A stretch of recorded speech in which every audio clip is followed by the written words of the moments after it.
নমস্কার বন্ধুরা, welcome to Rupa's food story চ্যানেলে তোমাদের জানাই অনেক অনেক স্বাগত। আজকে আবার একটা দারুণ পনিরের রেসিপির সাথে হাজির হয়ে গেছি। আজকে করে দেখাবো একদম খুব সহজে চটজলদি কিভাবে দারুণ টেস্টি একটা পনিরের রেসিপি তোমরা তৈরি করে নিতে পারবে, সেটাই আজকে তোমাদের সাথে শেয়ার করব। দেখতে যেমন সুন্দর পনিরের রেসিপিটি, খেতেও হবে দারুণ টেস্টি। আর এই রকম গ্রেভি পনিরের রেসিপি দিয়ে তোমরা ভাত, রুটি, লুচি, পরোটা, নান, ফ্রাইড রাইস, পোলাও সব কিছুর সাথে খেতে পারবে। নিরামিষের দিন যদি তোমরা এইভাবে পনির গ্রেভি বানাও তাহলে দেখবে আঙুল চেটে পুটে খাবে। বাড়ির সকলেই খেয়ে কিন্তু খুব প্রশংসা করবে। একদম খেতে হবে অনুষ্ঠান বাড়ির মতন। একবার এই পনিরের রেসিপি বানালে যে কোনো নিরামিষ দিন হোক বা আমিষের দিন হোক, দেখবে যখনই মন চাইবে এইভাবে তোমরা বানিয়ে খেতে পারবে। আজকে পুরো রেসিপি তোমাদের সাথে শেয়ার করব, আশা করছি তোমাদের খুব ভালো লাগবে। তাই প্রথম থেকে শেষ পর্যন্ত পুরো ভিডিও দেখো, তোমাদের খুবই ভালো লাগবে। চলো দেখে নাও ঝটপট আজকের রেসিপি। এখানে আমি 250 গ্রাম মতন পনির নিয়েছি। দেখো, এবার পনিরটাকে কিন্তু আমি কেটে নেব সুন্দর করে। তোমরা যেভাবে এটাকে সাইজ করে কাটতে চাও সেই সাইজ অনুযায়ী কেটে নেবে। যেরকম শেপ দিতে চাও, লম্বা কিংবা চৌকো করে, যেইভাবে ভালো লাগে তোমরা সেইভাবে পনিরটাকে সুন্দর করে কেটে নেবে। তা আমি দেখো আগে পনিরটাকে মাঝখান থেকে বড় বড় 2 টুকরো করে নিয়ে, তারপর একটা টুকরো থেকে মাঝখান দিয়ে একটা টুকরো করে নিয়ে, তারপর এইভাবে আবার ছোট ছোট করে কিউব করে কেটে নিচ্ছি। আমি এইভাবে কেটে নিচ্ছি, তোমরা তোমাদের পছন্দ অনুযায়ী কিন্তু কেটে নেবে। আর পনির কিন্তু আমাদের স্বাস্থ্যের পক্ষে কিন্তু খুবই ভালো এবং হেলদি একটা রেসিপি। এটা নিরামিষ দিন বলো আর আমিষ দিনে বলো, যে কোনো দিনই খাওয়া যেতে পারে। তো দেখো পনিরগুলোকে কিন্তু আমি খুব সুন্দর করে কিন্তু কেটে নিয়েছি। দেখো, তোমরা আরও কম বেশি করে নিতে পারো পনিরটা। তারপর এখানে দেখো পনিরের মশলার মধ্যে নিয়েছি আমি, দেখো 4 মগজ। দেখো 1 চামচ বড় চামচে নিয়েছি 4 মগজ, 1 চামচ নিয়েছি পোস্তদানা, আর 7-8টা মতো নিয়েছি কাজু। আর লঙ্কাটা তোমরা তোমাদের যেরকম ঝাল খেতে চাও সেই অনুযায়ী নেবে। একটু জল দিয়ে ভিজিয়ে রাখবো, তাতে মশলাগুলো খুব সুন্দর নরম হয়ে যাবে কাজু এগুলো, আর আমাদের পেস্ট করে নিতেও সুবিধা হবে।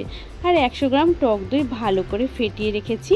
তারপরে দেখো কড়াই গরম করতে বসিয়ে দিয়েছি আমি, দেখো 1 চামচ মতন গোটা জিরে, 1 চামচ মতন গোটা ধনিয়া। এগুলোকে খুব সুন্দর করে হালকা করে আমি একটু ভেজে নেব, যাতে মশলাটা পুড়ে না যায় সেই দিকে খেয়াল রাখতে হবে। ভাজা মশলাটাকে কিন্তু আমি সুন্দর করে গুঁড়ো করে রেখে দেব।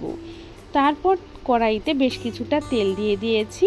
তা তেলটা এখানে আমি আজকে একটু বেশি ব্যবহার করছি, তোমরা চাইলে কম তেলেও রান্নাটা করে নিতে পারো, তবে রান্নাটা একটু তেল ভাব হবে, তাই এর জন্য একটু তেলের পরিমাণটা বেশি নিয়েছি। তারপর পনিরের টুকরোগুলো দিয়ে দেব সব কটা কড়াইয়ের মধ্যে। তারপর দুপাশ থেকে হালকা একটু লালচে রং ধরিয়ে আমি ভেজে নেব। তোমরা চাইলে না ভেজেও করতে পারো, যেইভাবে তোমাদের ভালো লাগে সেইভাবে তোমরা পনিরগুলোকে উল্টে পাল্টে একটু সুন্দর করে ভেজে নেবে। সমস্ত পনিরের টুকরোগুলোই কিন্তু একে একে উল্টে নিয়ে সুন্দর করে ভেজে নেব। দেখো, এইভাবেই কিন্তু হালকা একটু লালচে রং ধরিয়ে পনিরগুলোকে ভেজে নেব, তাতে পনিরগুলো খেতে কিন্তু খুব ভালো লাগবে।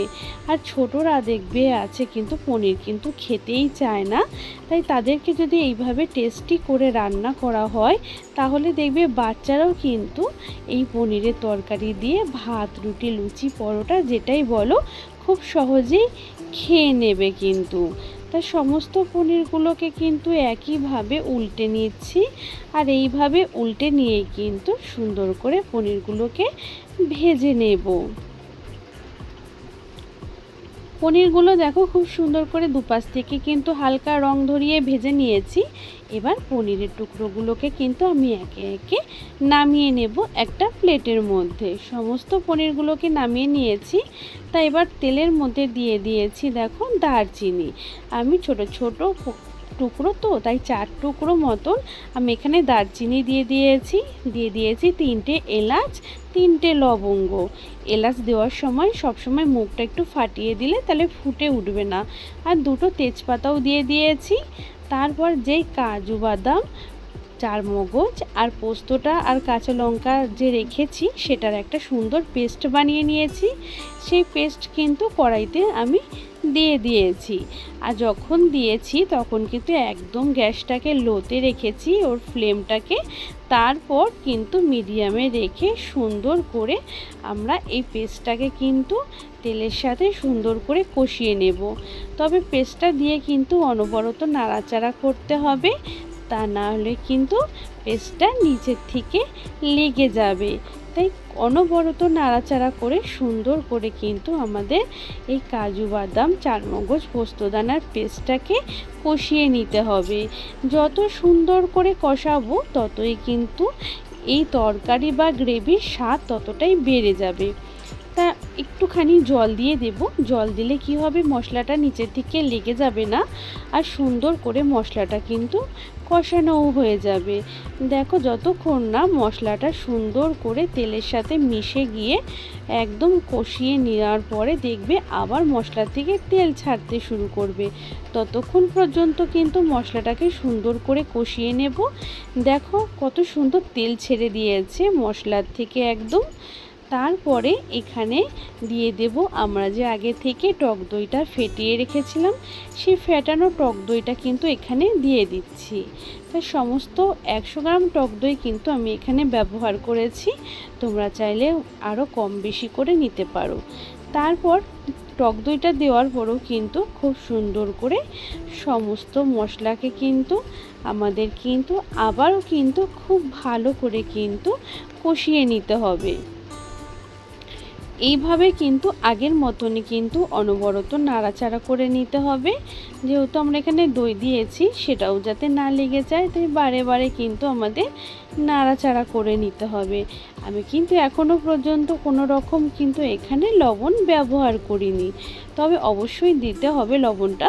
তবে আগেই মশলাগুলোকে একটু খুব ভালো করে নেড়ে চেড়ে আমাদের সুন্দর করে একটু ফুটিয়ে নিতে হবে। দেখো আমি কিন্তু খুব ভালো করে নেড়ে চেড়ে একটু ফুটিয়ে নিয়েছি। এবার আমি দিয়ে দিয়েছি স্বাদ অনুযায়ী লবণ। লবণটা একটু বুঝে দেবে, যাতে খুব বেশি না হয়, তাহলে কিন্তু স্বাদ নষ্ট হয়ে যাবে।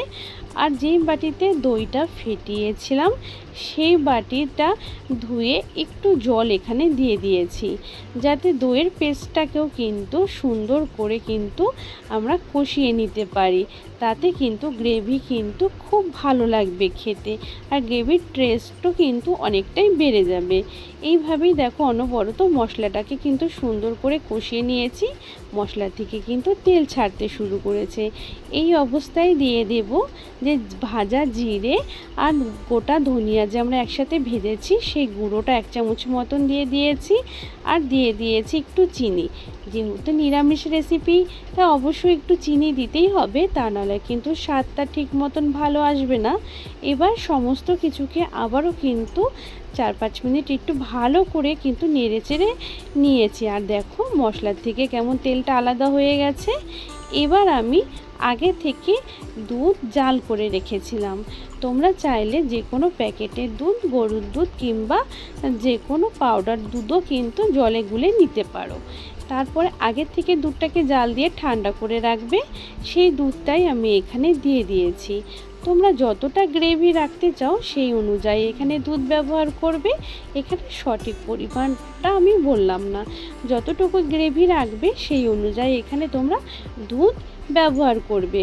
এবার খুব সুন্দর করে গ্রেভিটাকে আগে প্রথমে ফুটিয়ে নিতে হবে। যখন দেখবে এরকম টকবক করে ফুটতে শুরু করেছে তখন আমরা ভেজে রাখা পনিরগুলোকে দিয়ে দেব।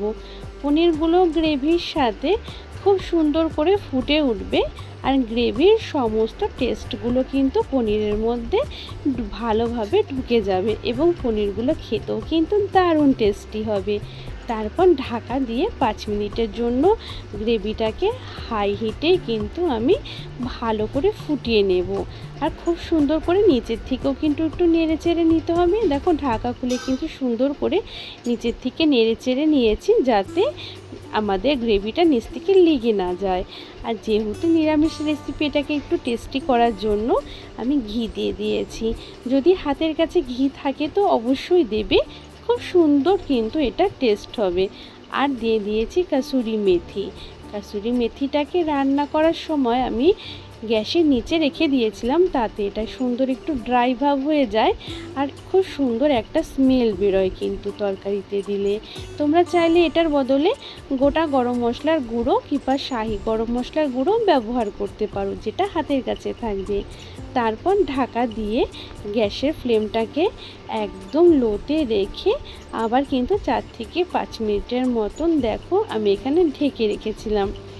তারপরে গ্যাসের ফ্লেমটা বন্ধ করে দিয়েছি। আর কতটা সুন্দর দেখো গ্রেভিটা একদম কিন্তু গাঢ় ভাব হয়ে গেছে আর উপর থেকে কিন্তু তেলটাও সুন্দর ভেসে উঠেছে। এইরকম একটা গ্রেভি যদি নিরামিষের দিন রান্না করো তাহলে কিন্তু যে কোনো কিছুর সাথে খেতে কিন্তু খুব টেস্টি হবে। আর কোনো অনুষ্ঠানের দিনও তৈরি করতে পারো। ভালো লাগলে অবশ্যই সাথে থেকো।